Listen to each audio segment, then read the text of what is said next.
D'abord, je voudrais gentiment commencer par vous demander de liker cette vidéo. Pourquoi liker la vidéo? Parce que le sujet est percutant. Et ce genre de sujet, très souvent, cette plateforme a tendance à faire du shadow banning. Le shadow banning, c'est ne pas te bloquer directement, mais c'est ralentir la vidéo pour que beaucoup ne la voient pas. Parce que quand on la bannit, c'est un peu trop flagrant, quoi. Donc on fait du shadow banning, on ralentit la vidéo pour empêcher l'effet de la vidéo. Donc s'il vous plaît, avant de commencer, je vous prie de bien vouloir liker positivement la vidéo pour que la plateforme puisse forcément recommander la vidéo à d'autres personnes. Merci. Bonjour à tous les amis, Zach Mwikassa, fondateur de Mwikassa House. Merci d'être là, merci encore une fois de faire partie de cette communauté. Merci d'être là au rendez-vous. Aujourd'hui est un jour très intéressant. On va développer un sujet très intéressant. Je sais que la plupart des gens qui nous suivent sont toujours là pour se ressourcer, pour s'instruire, et nous apprécions immensement cela. Très peu de gens viennent vraiment ici pour se distraire, c'est clair, parce qu'il n'y a vraiment pas de quoi se distraire ici. Et ça fait plaisir de nous voir ensemble grandir et devenir une communauté d'Africains forts, des gens prêts à partager, à discuter et quelquefois à être d'opinions contraires sans nécessairement s'insulter ou se dégrader comme beaucoup le font. C'est merveilleux de voir cette communauté grandir, croître comme ça. On va parler d'un sujet fort, mais ça sera un peu long. Mais je sais que je peux compter sur votre capacité de tolérance. C'est un sujet important, c'est un sujet qui mérite notre attention. Je pense que dans la vie, on ne peut pas savoir où on va si on ne sait pas d'où on vient. Aujourd'hui, on va rentrer en arrière dans une histoire très captivante, une histoire forte de notre continent. On va parler particulièrement de la Libye, de Kadhafi. Kadhafi que vous connaissez, beaucoup connaissent comme un dictateur, un méchant, un tueur, un manipulateur, un despote. Nous allons examiner l'état de la Libye avec Kadhafi. Comment est-ce que les Libyens vivaient avec Kadhafi avant l'arrivée des autres, quand ils sont venus libérer le peuple par amour, la sympathie pour le peuple libyen. Comment était la Libye avec Kadhafi? Quel genre de train de vie vivait le peuple libyen? Nous allons y aller ensemble. On y va. La Libye, avec Kadhafi, le dictateur, avait un système médical gratuit. Gratuit pour tout le monde. Chaque Libyen avait droit d'aller à l'hôpital quand il était malade pour se faire soigner. Accès à un docteur, accès à un spécialiste, accès à tout ce qu'il y a comme plateforme de soins. Tout frais payé par le gouvernement libyen. Peu importe les conditions, peu importe les difficultés, peu importe la nature de la maladie, chaque citoyen libyen bénéficiait d'un droit légitime aux soins médicaux adaptés à sa condition. On dit que la Libye avait le meilleur système médical dans le monde arabe et en Afrique. Et à chaque fois qu'un citoyen libyen avait des complications, des difficultés qui nécessitaient d'être traité ou opéré ailleurs, le gouvernement libyen prenait charge de tout ce qu'il fallait financièrement pour ce citoyen-là. Il n'y avait donc pas besoin d'appeler un frère aux États-Unis ou à Hong Kong ou un oncle riche, impoli pour envoyer de l'argent et soutenir vos difficultés, vous aider à vous faire soigner. Contrairement aux États-Unis où quand on est malade, il faut payer très cher à l'hôpital. Il y a des femmes qui accouchent et ont des complications, des difficultés. Et ça peut monter jusqu'à des $100 000 et plus. Ceux qui vivent aux States peuvent vous le confirmer. C'est un système compliqué qui n'a pas pour but de soigner le peuple, mais d'extorquer de l'argent du peuple, contrairement à ce qui s'est passé en Libye. Donc le système médical aux États-Unis, par exemple, est là pour faire de l'argent, pas pour soigner le peuple. Voilà pourquoi on se pose beaucoup de questions sur quand on nous présente certaines histoires prétextant que ça soigne certaines choses. On se pose des questions, est-ce vraiment pour soigner ou pour faire de l'argent? Bref, c'est pour dire que la Libye avait un système adapté pour apporter la paix au peuple libyen sur le plan sanitaire. La Libye avait un système scolaire gratuit, c'est-à-dire primaire, secondaire, universitaire, spécialisation. Peu importe ce que tu désires faire, ta direction, peu importe ce que tu veux faire dans la vie, le gouvernement était adapté et disposé à t'offrir les moyens nécessaires pour y aboutir. Donc l'école gratuite, l'université gratuite, tout ce que tu veux faire, pilotage, ingénierat, médecine, peu importe ce que tu veux, c'était gratuit. Avec le dictateur Kadhafi. Contrairement en Europe, en Angleterre, aux États-Unis surtout, là où on paye des dizaines de milliers de dollars pour un programme universitaire, quelquefois d'1 an ou de 3 ans, jusqu'à $100 000. Beaucoup de personnes aux États-Unis aujourd'hui, certains en Angleterre aussi, commencent déjà à travailler, mais doivent beaucoup d'argent à la banque ou au gouvernement.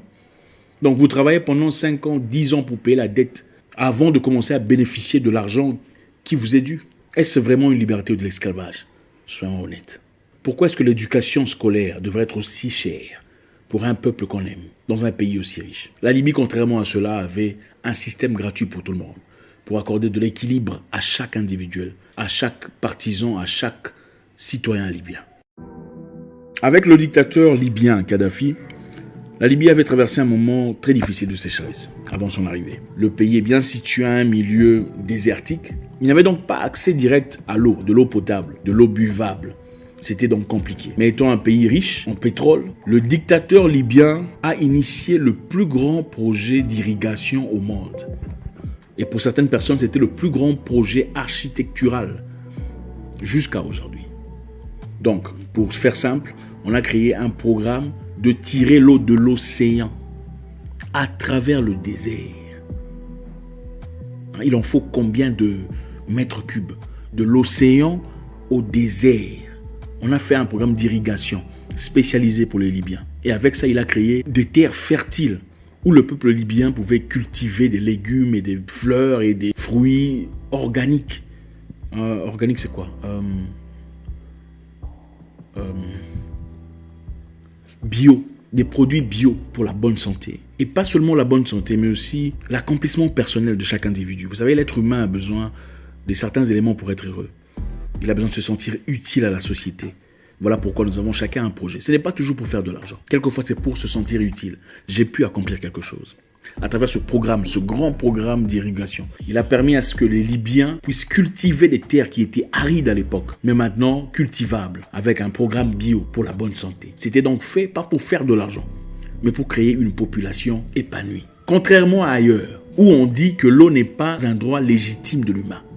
Il a fallu 40 ans de travail pour conclure ce grand projet d'irrigation. 40 ans de travail dur, acharné, pour permettre à chaque Libyen d'avoir de l'eau potable et chaque fermier de travailler aisément dans des conditions appropriées, seulement pour que les États-Unis viennent et bombardent ce projet avec des bombes faites d'uranium.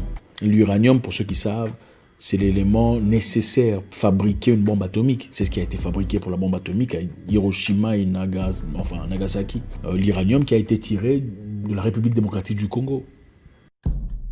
Pendant la dictature de Kadhafi, entre parenthèses, à chaque Libyen désirant devenir fermier, on donnait une maison gratuite, un terrain gratuit, des animaux gratuits, des semences gratuites. Donc, on donnait tout ce qu'il y a, tout ce qu'il faut pour un fermier de démarrer, de commencer son travail gratuitement. Et on lui accordait un expert pour conseiller, pour le diriger, pour l'aider à voler de ses propres ailes, gratuitement. Et qu'est-ce qu'on demandait en retour? Rien. Qu'il produise simplement de quoi manger à la population. Voilà comment vivait difficilement dans ce régime méchant de Kadhafi. Un régime qu'il fallait essentiellement effacer, éradiquer, changer. Contrairement à ailleurs, en Occident, ou d'ailleurs aujourd'hui, on est en train de pousser les peu des fermiers qui restent, les fermiers indépendants, hors du business. Parce que les grandes entreprises veulent prendre le monopole du marché.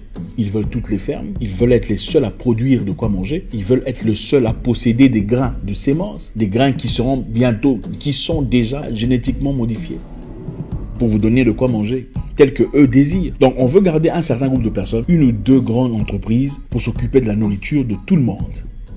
Une entreprise qui est gérée aussi par qui développe des grains génétiquement modifiés. Et on s'étonne pourquoi les gens meurent de diabète aujourd'hui, des maladies qui étaient presque inexistantes dans le passé, de cœur, de problèmes de tension, de problèmes d'obésité, de changements de comportement causés par la nutrition. Les Libyens ne vivaient pas dans ces conditions-là. La nourriture libyenne était bio.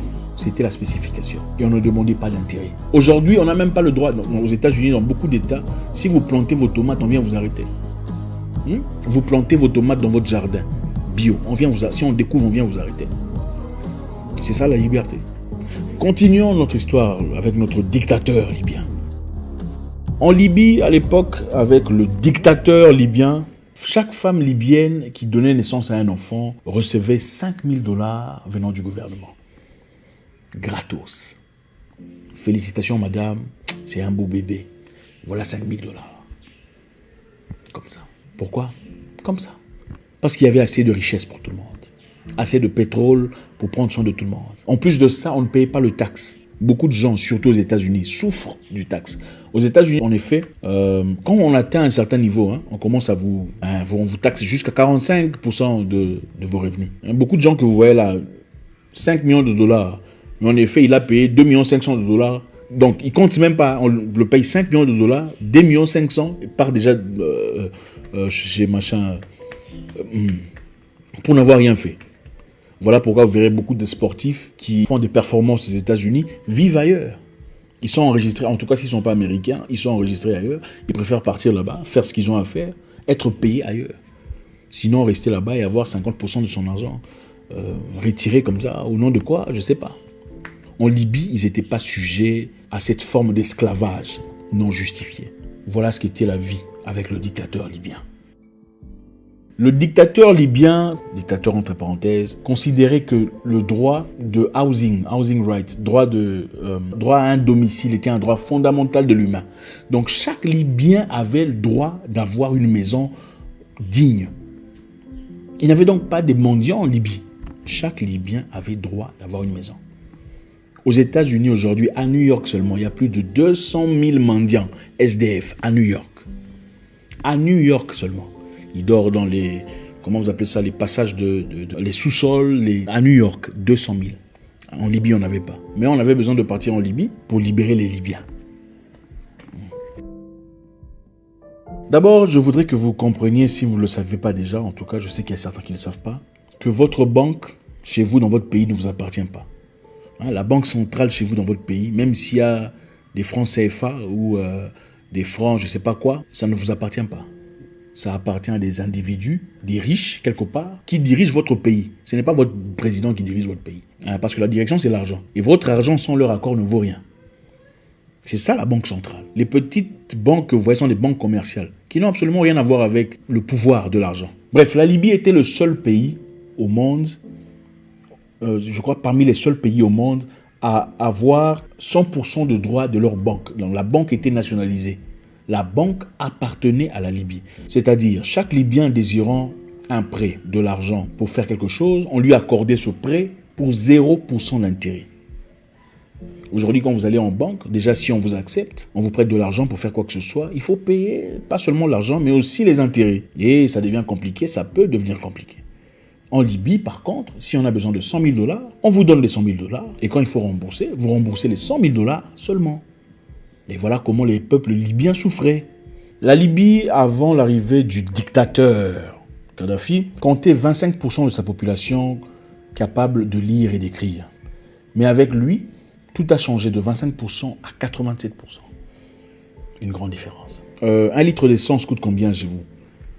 Je sais pas, en Allemagne, en France, en Belgique, en Espagne. Écrivez-moi ça sur les commentaires. Je suis sûr que ça coûte autour de 1,50 €. Ça fait 2 $. Ou en CFA, ça fait combien aujourd'hui? En Libye, sous la dictature de monsieur le sanguinaire Kadhafi, on payait 0,1 $ pour 1 litre d'essence. Donc, pour ne pas faire 0 $, on a seulement fait 0,1 $. Ça, c'est combien en CFA? Pour construire vos routes jusqu'au village de votre père, vos hôpitaux, vos écoles, vos infrastructures essentielles, votre pays a besoin d'aller s'endetter soit à la FMI ou à la Banque mondiale. Si pas la Chine, avec intérêt supplémentaire, c'est-à-dire vous endettez de quelques centaines de millions de dollars, mais il faut repayer combien? Peut-être 200 ou 300, si pas plus. Donc c'est toujours difficile à payer. Et avec ça, additionner la corruption. C'est la mère de tous les maux africains. Le besoin démesuré d'avoir de l'argent, de ceux qui sont en charge. La vie devient compliquée pour les populations. La Libye était le seul pays, en tout cas jusque-là, à côté de la Corée du Nord, qui n'avait pas de dette extérieure. Donc, elle était autosuffisante. La Libye, d'ailleurs, a participé à payer la dette de beaucoup de pays africains. Le dictateur libyen voulait une Afrique forte, où des gens peuvent coopérer. C'était une personne qui voulait l'unité continentale. Il avait du mal à concevoir une Afrique aussi forte, aussi riche, mais aussi pauvre en même temps. Et essayer de trouver un moyen par lequel les Africains pouvaient vivre indépendamment des aides extérieures. Comme beaucoup avant lui, tels que Lumumba, Sankara et le reste. Alors pourquoi ils ont diabolisé Kadhafi? le traitant de dictateur, de tueur, de massacreur. Pourquoi le besoin essentiel de l'éliminer physiquement? C'est simplement parce que Kadhafi avait initié un programme. Je vous ai parlé précédemment d'un programme d'argent. Je vous ai dit que l'argent, avant, dans le temps, les échanges se faisaient à travers les possessions précieuses. De l'or, par exemple, ça représentait de la richesse. La richesse était représentée par l'or, l'argent, argent, je parle de argent, métal. Mais avec le temps, les plus forts ont transformé la richesse en papier. C'est-à-dire, tout celui qui avait de l'or allait déposer quelque part et cette personne lui donnait une note. Et cette note était représentative du montant d'or qu'il possédait pour qu'il passe faire ses échanges. Parce qu'évidemment, quand on a besoin de 10 000 dollars pour faire un achat, on ne va pas emmener de l'or qui va être 10 000 dollars, ça sera trop lourd. Alors pour ça, on déposait l'or quelque part et cette personne de confiance donnait un bout de papier, une note certifiant, oui, ce monsieur a autant d'or qu'il prétend. Donc, vous pouvez faire vos transactions. Mais, progressivement, les États-Unis ont éliminé ce principe de couvrir de l'argent avec l'or. Parce que chaque pays, il y a plusieurs années, avait autant d'argent en circulation que de l'or qu'ils ont en possession. Mais quand les États-Unis ont bloqué ce fait, ils ont dit à partir d'aujourd'hui, on va imprimer autant d'argent qu'on veut, même si on n'a pas l'or pour le soutenir. Le système commercial, le système monétaire a complètement changé. Les riches sont devenus plus riches parce qu'ils pouvaient imprimer de l'argent sans avoir l'or. Les pauvres sont pauvres parce qu'ils attendent que vous imprimiez de l'argent et vous leur envoyez. Alors, Kadhafi étant contre cela, il a proposé le dinar, une monnaie faite d'or pur. Il a proposé que les transactions entre Africains ne soient faites qu'en dinar. Et tout celui qui désirait pétrole africain, le pétrole libyen, devra l'acheter en or, en dinar. Et cela aurait créé une déstabilisation totale de la dynamique de force mondiale. L'Afrique aurait été élevée et ceux qui n'ont pas d'or seraient en bas. C'est-à-dire tous les pays possédant de l'or seraient en position de force et les pays n'ayant pas d'or en réserve, que des bouts de papier qu'on appelle de l'argent, seraient déstabilisés. Et certains experts disent que des mouvements tels que celui-là se font en secret, en discrétion. Malheureusement, il en avait parlé 2 fois dans 2 conférences. Et avant lui, en 2000, Saddam Hussein a fait la même erreur. Il voulait changer son système de vente de son pétrole du dollar en euros. Et c'est la raison pour laquelle il a été destitué. Je pense qu'il est important de restituer l'histoire telle qu'elle est. Pas telle qu'on nous raconte sur France 24, France 2, tout le bazar. Vous écoutez-les très attentivement, CNN, tout ça, ils ont tous les mêmes serments, les mêmes phrases, les mêmes terminologies. Comme s'ils avaient des textes qu'ils lisent tous. Donc, notre vieux dictateur, entre parenthèses, a apporté beaucoup de choses dans son pays, beaucoup de changements. C'est à vous de juger, je ne vous dirai pas. L'éducation gratuite, l'école gratuite, la santé, le programme d'irrigation, il a présenté de l'eau gratuite venant de l'océan. Personne n'a fait cela gratuitement. Le monde occident est basé sur l'argent, les intérêts. Même l'esclavage était basé sur le capitalisme. Il était une question d'utiliser des pauvres noirs pour faire un travail, pour produire du sucre, du coton, pour que certaines personnes s'enrichissent. C'est ça la mentalité. Même le système de zoo où vous prenez un lion de la forêt, vous le mettez de cage, hors de sa liberté. C'est pour les avantages de qui? D'un monsieur capitaliste quelque part assis avec son gros ventre en train de siroter du champagne. On dépouille le lion de sa liberté. On le met dans une cage pour les avantages de quelqu'un. Et beaucoup d'Africains acclament, disant que c'est une personne qui a réussi sa vie. Il y a des façons de réussir sa vie dans l'honnêteté, dans la pureté. Mais on n'aime pas ça. On ne veut pas des gens libres. On ne veut pas des gens qui ont la santé gratuite. On ne veut pas des gens qui travaillent sans taxe.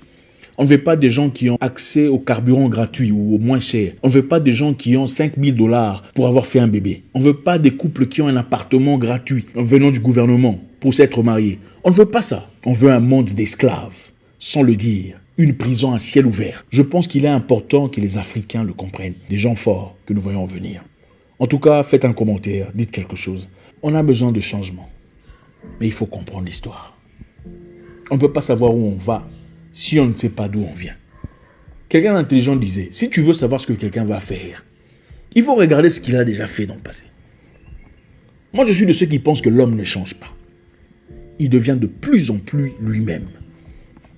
Vous avez déjà vu un chien devenir singe ou un singe devenir chat? Non. On peut faire des erreurs, c'est tromper. Mais le comportement ancré qui a été génétiquement structuré dans une personne, depuis des siècles et des siècles, partir en Inde, massacrer des gens, venir en Afrique, tuer des gens, aller chez les aborigènes, massacrer et prendre leurs terres, vous pensez que ça va changer avec le temps? Il faut arrêter ça. Merci à vous. J'espère vous parler encore très bientôt dans une nouvelle vidéo. Au revoir.